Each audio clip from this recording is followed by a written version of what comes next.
In order to find out where the treasure might be buried far below ground, the team is trying to locate a flood tunnel and follow it back to the money pit area. They are searching for something that was constructed by humans, and they currently find a board at the water level. They are interested in learning who constructed this structure. A board is discovered at the water level, and researchers or original depositors are searching for something that is out of place in the area. They are searching for anything unusual in the area, and they are searching for something that is out of place despite the current circumstances.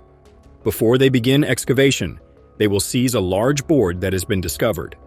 There is also a beam that is thicker than it is here, but not uniformly thick. With the various blends, Emma will be immensely useful in defining a decade or decades. It is thrilling to think that something here might speak eloquently to what happened here. If the team can confirm that this concrete was made in the 1960s, it would probably mean that it was made by the Restall family. Their efforts to find the alleged flood tunnel that feeds seawater into the money pit could soon pay off. The team discovers a huge beam that is evidence of work by human hands and could represent previously unknown work. In order to solve the mystery for everyone who has come before them, the team is working to locate a flood tunnel and its location in the money pit area. They are also searching for anything unusual in the area and are eager to see what they find. Later that afternoon, Marty Lagena joins them via video conference in the war room, where Craig Tester, Rick Lagina, and other team members meet. Archaeometallist. At Smith's Cove, Emma Culligan, Reese stone or glass gemstone, while Fiona says it might have been from a necklace. As they continue to investigate the marsh and its possible treasure caches, the team is committed to finding answers to these issues. The Lanas and their crew had found a lot of treasure on Oak Island during the last 10 years, including diamonds, silver coins, and gold-plated buttons. One such item, thought to be at least 500 years old, was constructed of purple glass and found in 2018. The following day, archaeologist Lauren Neen and archmetallurgist Emma Culligan joined the team to examine a glass gem-like artifact close to the round feature on Lot 5. This discovery is a top-pocket find and is regarded as a dazzler. The artifact has a significant amount of lead, which is absent from contemporary glass, particularly glassware. The glass, known as paste, is highly content flint glass that has been crushed up and molded. Early in the 18th century, French jeweler Georg Friedrich Stuss developed imitation gemstones by mixing bismuth thallium with ground-up glass powder. Since the mortar-like material discovered in the round feature matches, soil samples recovered from deep underground and close to the site where they are currently conducting a large-scale excavation, it is possible that the round feature, which was unlocked on the 5th, served as a camp during an operation to bury valuables in the money pit. This suggests that someone of importance was present, possibly someone with wealth lured who has excavated everywhere. The province attested that this was the first of these items they had discovered. This is among the most important items on Lot 5, in Marty's opinion. Gary Drayton, a metal detection expert, and Alex Lagina are looking for more clues to solve the Oak Island mystery. They think that the currents would have pushed all the artifacts this way when people would have been slipping and sliding on these rocks, so they are eager to continue discovering more treasure in the money pit. Loosing artifacts. At the depth of the hole, they must dig quickly because it keeps filling back in. Excited about the potential of the artifacts trapped under the giant rock, the team decides to bring more shovels and expand the hole to dig out the metal ship spikes that were discovered nearby before the money pit was discovered in 1795, as well as the 14th century lid cross that may be related to the Christian military order of the Knights Templar. The team discovers a massive, thickly encrusted metal object beneath Smith's Cove's beach. It resembles an iron plate, and they require a larger pouch to remove it. Archaeologist Lauren Neen and archaeometallurgist Emma Ahn are working in the Oak Island laboratory to analyze the large iron object found 4 underground at Smith's Cove. They have successfully removed corroded materials from its surface, but the large lump caught them off guard. Rick Lagina and other members of the Oak Island team are thrilled about the discovery and intend to return the artifacts to the lab to find more. Emma discloses that the cast iron stove door features a starburst design that resembles the button discovered in the stone feature on Lot 5 in 2023. This design may be connected to the medieval button discovered in the stone feature on Lot 5 in 2023. Emma, the most important things on Lot 5. The team's data and analysis are something to think about. but they intend to keep looking for more treasure and locate the treasure's siblings. In 2020, Rick Lagina, a metal detection expert, and Billy Gart are looking for clues at the southern border of a mysterious triangle-shaped swamp. They have found ship-related artifacts and wood from ships that date back to the 15th and 18th centuries, as well as a piece of ship railing near the southern border that was carbon-dated to as early as the 8th century. Given Dr. Doug Simmons's theory that the medieval Viking culture may be connected to the Oak Island mystery, the team is eager to find more evidence of a sailing vessel in the swamp, and they are wondering if they have found more evidence of a sailing vessel there and who the visitors were. With dates from 700 AD found on the ship's railing and 120-200 dates found in the swamp, the Oak Island team thinks this is a very old mystery.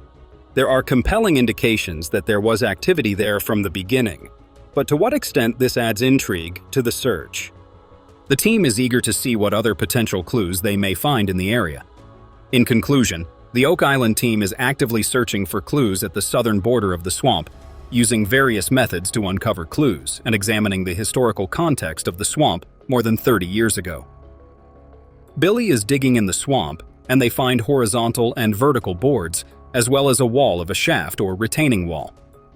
It's possible that Fred probed this wall when he believed he hit the wall. Fred Nolan, a treasure hunter and landlord of Oak Island, found a wooden wall or dam in the marsh that he thought was proof of an artificial structure built years ago to conceal something valuable.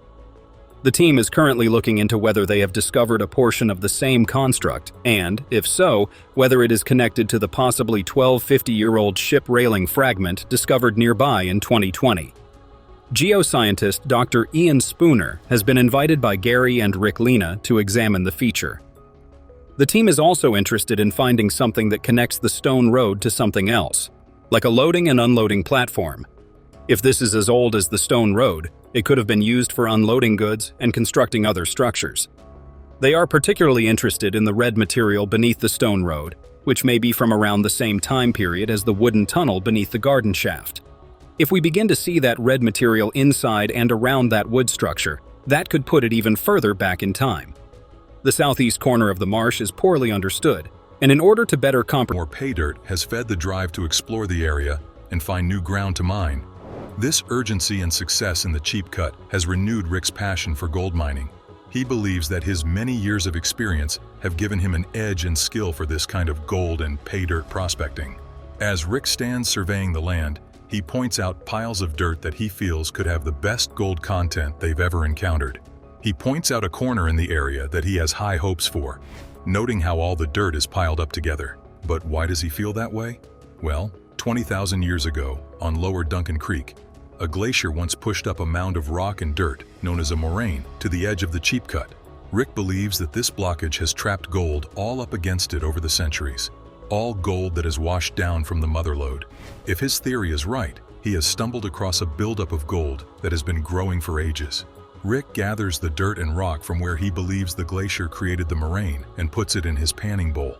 His belief is that this could be the best gold they found all year, and with the price of gold only increasing, he would make some of the largest profit margins in recent memory. He carefully pans the dirt in the nearby water, and he determines that he needs to see at least 15 to 20 distinct colors in the pan to make the area a viable location. Extending the cut is a decision that could make or break his career at this point. Pull that big rock out of there? I did, 2 of them, building Stonehenge here. Where you start hitting those big boulders like that, like you're in the right spot. The Nest crew at Duncan Creek is busy extending the cheap cut, trying to determine whether Rick's hunch is correct. Mark keeps adding to a stockpile of pay dirt that is meant to keep the wash plant running. They cannot afford to shut down. However, a problem arises when they lose water pressure over at the wash plant. This is extremely frustrating as it feels as though the team is being delayed and set back every single day, unable to catch up. The leak in the water pump is quickly spotted and tells them they have to shut down operations for the day until it is patched. All of this downtime is a huge red flag, so they decide against fixing the leak and instead replacing the water pump entirely. Carl brings in the backup, and they hurry to install it with the help of a crane. The replacement won't start up, causing their hopes to come crashing down. Rick Ness needs to calculate whether his decision to extend the cheap cut will pay off. Before getting to the numbers, Rick makes small talk and eases the tension in the room. Part of being a leader is tending to one's subordinates, and that's something Rick doesn't forget. Finally, they get down to business, and Rick pulls out the scale. To reach their gold weight, Rick would need an ounce of gold per 100 yards from this extension of the cheap cut. They have run over 7,000 yards, and Rick needs at least 70 ounces from this venture. The gold is carefully poured onto the scale, and it measures well over 70 ounces, reaching 82.37 ounces, and the hose spits out gallons of water in moments. This is a huge improvement to the wimpy 6-inch water pump that only made the flooding worse. Rick believes that when they arrive in the morning, the valley will be ready to be sluiced and the dirt relocated. The ability to shift their attention from the water and back to the gold is a good sign that they are making progress with this season's gold ounce goal. Oh, I don't know why I'm so nervous. It's the first one of the year. You seem a little giddy. I am. Well, all right, I can't talk anymore. I gotta go. Let's make it rain, boys. Woo. The next day, Rick greets his crew in the break room, in higher spirits than before. They have lost 2 days fighting the flooding in the Raleigh Valley, all while trying to avoid letting the recent cold weather from freezing them out of the rest of the season. Shutting down operations would be disastrous at this time. It is crucial that the Raleigh Valley delivers them the gold they need. Rick is still reflecting on where things went wrong, and he regrets that the first water pump did not work, as it would have saved them a lot of time that was wasted in bringing in the second pump and having to install it. They are grateful to have found the second pump, but now Rick reveals that it came with a price tag. Rick spoke to Troy, and according to him, he did not mind lending the water pump as long as Rick was willing to purchase it outright. With no other choice left to him, Rick had to pay $40,000 for the 10-inch water pump. This sets them back even more, as they now have to calculate the amount of gold they need to pay back the expense of the second water pump. Nobody